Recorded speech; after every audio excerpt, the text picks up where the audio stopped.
औज़ुबिल्लाहिमिनश्शैतानिर्रजीम बिस्मिल्लाहिर्रहमानिर्रहीम। अज़ीज़ दोस्तों, हाणे आउं दावत ॾींदुसि मोहतरम जनाब अहमद मुस्तफ़ा साहब खे हू अची करे हदिया नात पेश कनि। जनाब अहमद मुस्तफ़ा साहब। तैयब इमाम साहब के घुरायो हिन खे त न सुर न कोई आवाज़ अथसि। हा यार, मां बि इहो ई सोचां पियो। असां मौलवी साहब खे त कंहिं सुठे नात खां जे लाइ पैसा ॾिना हुयासीं, पोइ हिन लोकल नात खां खे छो घुरायो आहे? तमाम हज़रात खे मां गुज़ारिश थो कयां हक़ीक़त सां दुरूद शरीफ़ पढ़नि। हिकु मिंट बीहो मौलवी साहब, असां तव्हांखे कंहिं सुठे नात खां जे लाइ पैसा ॾिना हुयासीं, ही तव्हां कंहिंखे घुरायो आहे? चुप करे वियो पुट, महफ़िल में तमाशो न बणायो। तव्हां हिन खे हिकु चकर ॿुधो त सही, तमामु सुठो नात खान आहे। तमाशो न कयूं त ॿियो छा कयूं मौलवी साहब? असां तव्हांखे कंहिं सुठे नात खां जे लाइ पैसा ॾिना हुया, तव्हां हिन खे स्टेज खां परे कयो। तैयब मूंखे त ईअं थो लॻे त मौलवी साहब असांजा पैसा ई खाई वियो। तव्हां जेके पैसा ॾिना उन्हनि में त इहो ई नात खान अची सघे थो। अगरि तव्हांखे अञा वधीक सुठो नात खान खपे त तव्हांखे अञा वधीक पैसा ॾियणा पवंदा। मौलवी साहब, तव्हांखे केतिरा पैसा खपनि तव्हां असांखे ॿुधायो, पर ख़ुदा जे वास्ते कंहिं सुठे नात खां खे घुरायो। मौलवी साहब, तव्हांखे मुंहिंजी बेइज़ती कराइणी हुई छा? हे वठि मौलवी साहब पंहिंजा पैसा, मां महफ़िल छॾे हली थो वञां।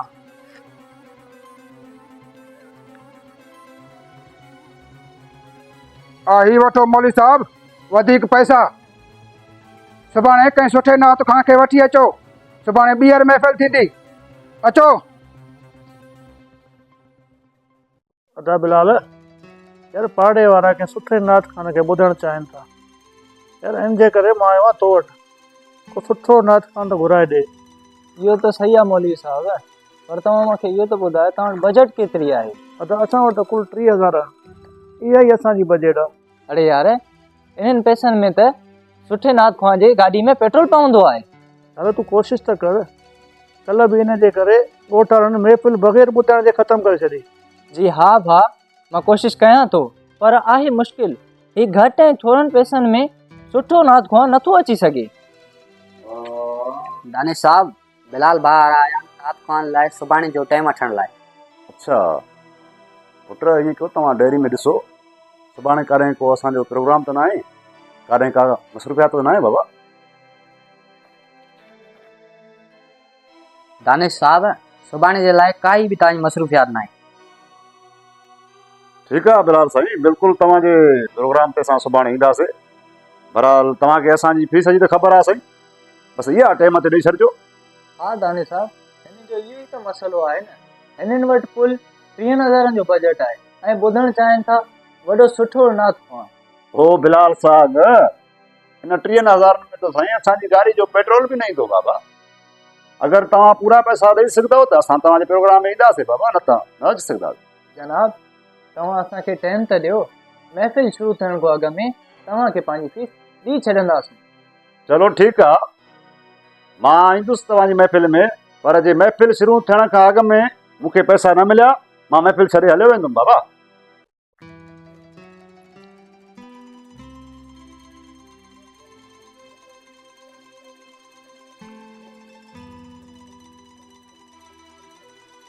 तैयब काफ़ी टाइम गुज़रियो आहे, अञा ताईं नात ख़्वान आयो आहे।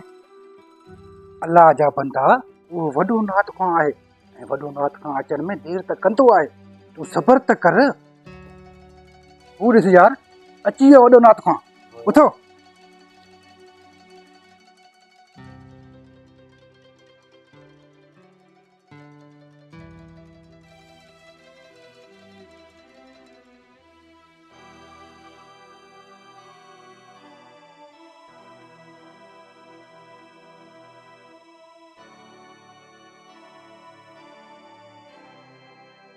अरे ओए, हेॾे वञ बाबा, इनखां बकाया पैसा त वठि न, न त मां नात कोन पढ़ंदुसि बाबा। मौलवी साहब, बकायनि पैसनि जो जल्दी बंदोबस्तु करे वठो, न त कल्ह वांगुरु वरी महफ़िल बंदि थी वेंदी। बिलाल साहब, तव्हां महफ़िल शुरू करायो, मां पैसनि जो बंदोबस्तु कयां थो। अदा बिलाल, दानिश साहब पैसनि लाइ पुछे पियो, पैसा तव्हां जमा करायो त जीअं महफ़िल शुरू करायूं। तव्हां वञी दानिश साहब खे चओ त महफ़िल शुरू कराए। महफ़िल जे आख़िर में पैसनि जो बंदोबस्तु थी वेंदो।